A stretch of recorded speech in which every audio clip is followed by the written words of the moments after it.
Guanxin got her paycheck, so she clenched her teeth and purchased a wheelchair for Lingu.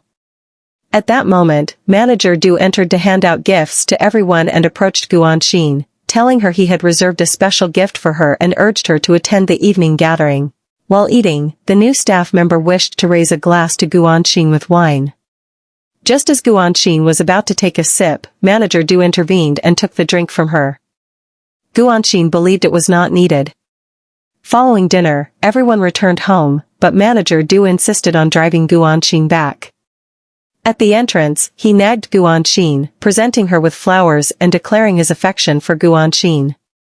To decline, Guanxin fabricated a story, claiming she had a boyfriend overseas, and Lingu happened to witness the scene from upstairs.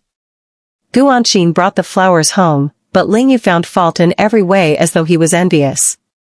He further cautioned Guanxin to return home sooner next time.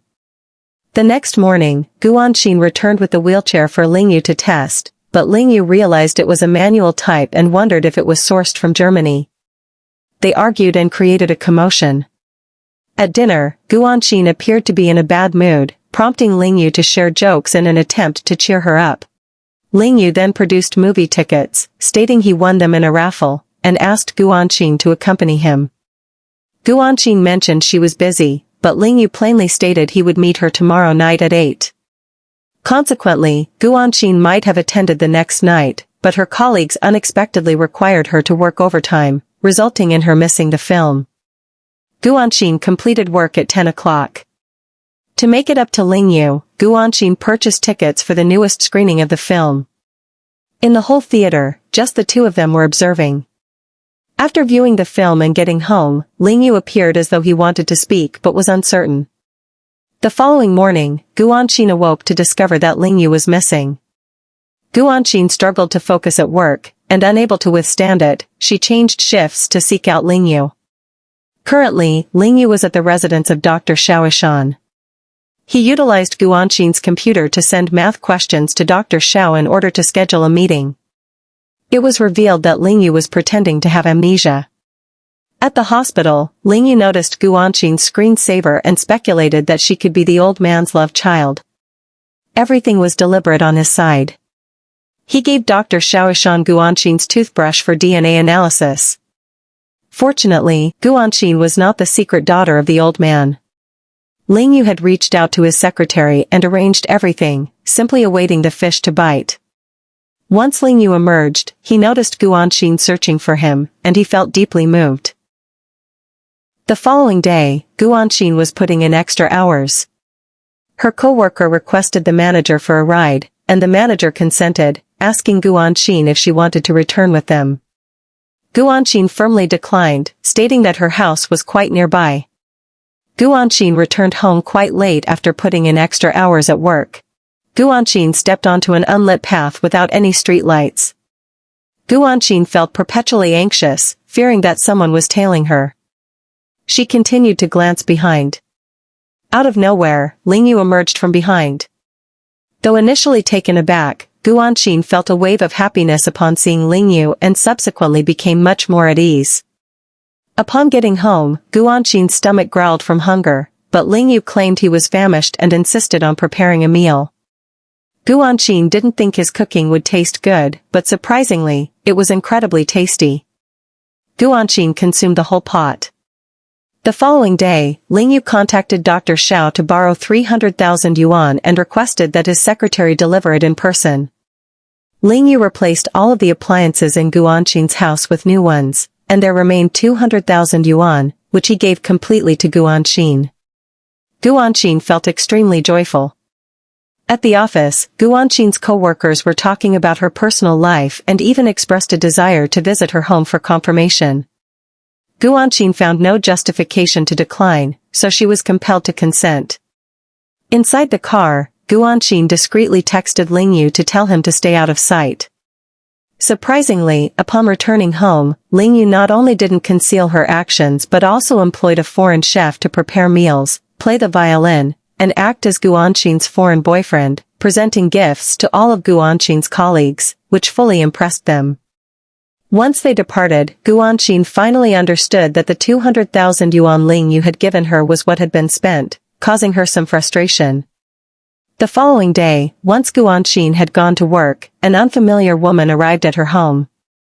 Lingu indeed assaulted her, restrained her, and sent a picture to Guanxin. Guanxin realized it was her close friend Yu, thus it was a miscommunication. As Guanxin slept, she recounted the entire narrative to her closest friend, who urged Guanxin to convince Lingu to assist in portraying her pretend boyfriend. Lingu quickly accepted. Following the encounter with the parents, the three of them went out to have a meal together. Guanxin consumed a significant amount of wine and became intoxicated, slurring that Lingu belonged to her. Lingu promptly embraced Guanxin, pulling her into his arms as they made their way home.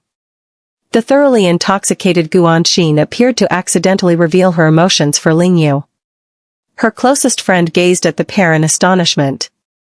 The following day, Guanxin awoke to discover that her closest friend had messaged her and was already gone. At that moment, she noticed it was already 11 o'clock. She hurried to gather her things and swiftly dashed out the door for work. The moment she exited her room, she discovered that Lingu had made breakfast and was ready for her. He also informed her that she didn't have to work, since he had already arranged leave for her. Guanxin was staying late at the office to finish work. At that moment, Manager Du was entirely intoxicated.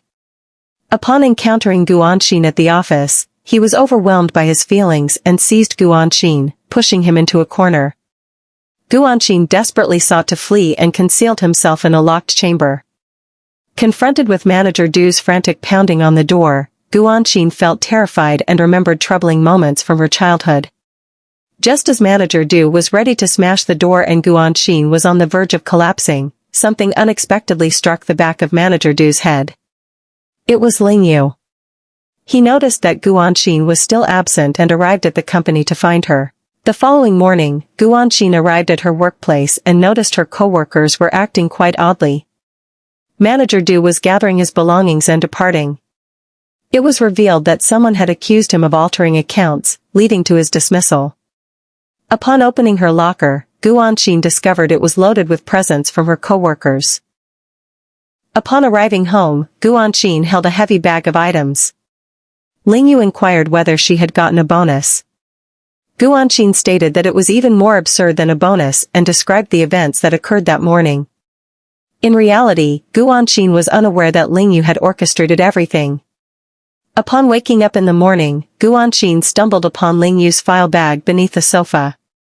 They both fought for it, and at that moment, Guanxin unintentionally fell on Lingu. They were quite near, and the mood grew somewhat romantic. Guanxin sprang up right away. Lingu requested Guanxin to lift him up. Without warning, Lingu yanked Guanxin into his embrace tightly. Their lips brushed gently, and Lingu instantly kissed her. Following the kiss, they both felt a bit shy. Guanxin asked him not to clarify, and she was so anxious that she was at a loss for words. Guanxin hurried to her room, quietly reflecting on it, and then retrieved 2 ice creams. Guanxin had been behaving somewhat odd lately, sharing posts about love on Weibo. She phoned Guanxin to inquire, and Guanxin ultimately confessed that she had a slight affection for Lingu. Lingu scheduled a meeting with Aili, his secretary, but noticed that Aili was being tailed. They collaborated to lose the follower. The two showed up at a hotel but were spotted by Guanxin. The security guard prevented Guanxin from ascending, leaving Guanxin to merely observe them go up. However, they were merely talking about business issues. He did not return and texted Guanxin that he had something to take care of and would be back once finished.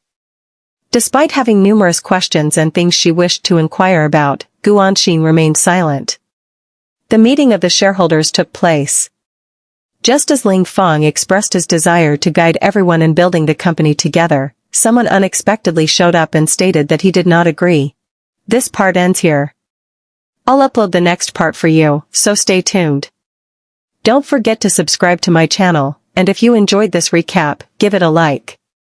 I'll see you in the next.